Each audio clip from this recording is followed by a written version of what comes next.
തദ്ദേശ തെരഞ്ഞെടുപ്പിന്റെ ഫലം വന്നല്ലോ. അത് പിന്നെ സാധാരണഗതിയിൽ നമ്മൾ പ്രതീക്ഷിച്ച ഫലമല്ല ഉണ്ടായത്. അതിൻ്റെ കാര്യങ്ങൾ വിശദമായി പരിശോധിക്കുകയും എന്തെങ്കിലും തിരുത്തലുകൾ വരുത്തേണ്ടതുണ്ടെങ്കിൽ തിരുത്തലുകൾ വരുത്തുക എന്നുള്ള നിലപാട് തന്നെയാണ് പൊതുവിൽ സ്വീകരിച്ചു പോകുന്നത്. യഥാർത്ഥത്തിൽ പല കാര്യങ്ങൾ അതുമായി ബന്ധപ്പെട്ടുണ്ട്. ആ എല്ലാ വശങ്ങളും പരിശോധിക്കുക എന്നത് തന്നെയാണ് പൊതുവെ LDF എന്ന തലത്തിൽ തന്നെ കണ്ടിട്ടുള്ളത്. ആ വിശദമായ പരിശോധന ഇപ്പോൾ നടന്നുകൊണ്ടിരിക്കുകയാണ്.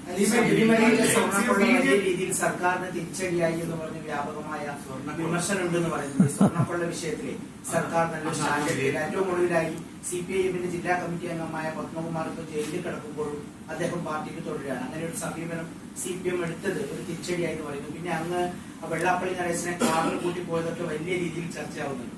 എന്താ CM-നുള്ള മറുപടി? കുറേ ചോദ്യങ്ങൾ ഒന്നിച്ച് ചോദിച്ചിരിക്കുകയാണ് അല്ലേ? ഇരിക്കട്ടെ. അതില്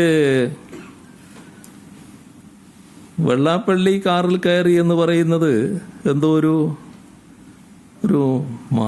ഒരു മഹാ അപരാധം നടന്നൊരു മട്ടിൽ ചിലർ ചിത്രീകരിക്കാൻ വേണ്ടി ശ്രമിച്ചിട്ടുണ്ട്. അതിൻ്റെ യഥാർത്ഥ കാര്യങ്ങൾ അറിയാലോ.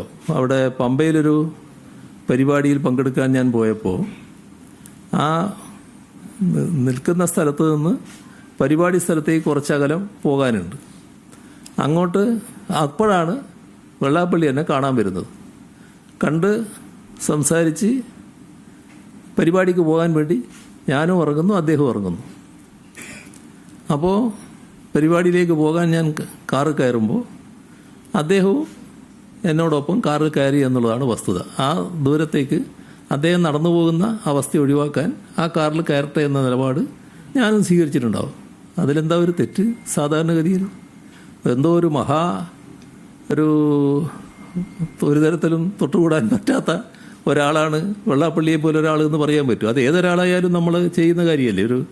പ്രത്യേകിച്ച് ഒരേ പ്രായക്കാർ, അതിനേക്കാളും കുറച്ച് പ്രായമുള്ള ആൾ അങ്ങനെയൊക്കെ വരുമ്പോൾ നമ്മൾ അത്തരം ആളുകളെ ആദരിക്കാൻ ചിലപ്പോൾ തയ്യാറാവില്ലേ. അതിനകത്ത് എന്താ വേറെ ഒരു അപാകതയുള്ളത്? അതിലേതെങ്കിലും ഒരു അപാകത ഞാൻ കാണുന്നില്ല. പക്ഷേ വലിയ തോതിൽ തെറ്റായി അതിനെ ചിത്രീകരിക്കാനുള്ള ശ്രമങ്ങൾ നടന്നു എന്നുള്ളത് വസ്തുതയാണ്. അത് പലപ്പോഴും ഉണ്ടാകാറുണ്ടല്ലോ. അതാണ് അതുമായി ബന്ധപ്പെട്ട് പറയാനുള്ളത്.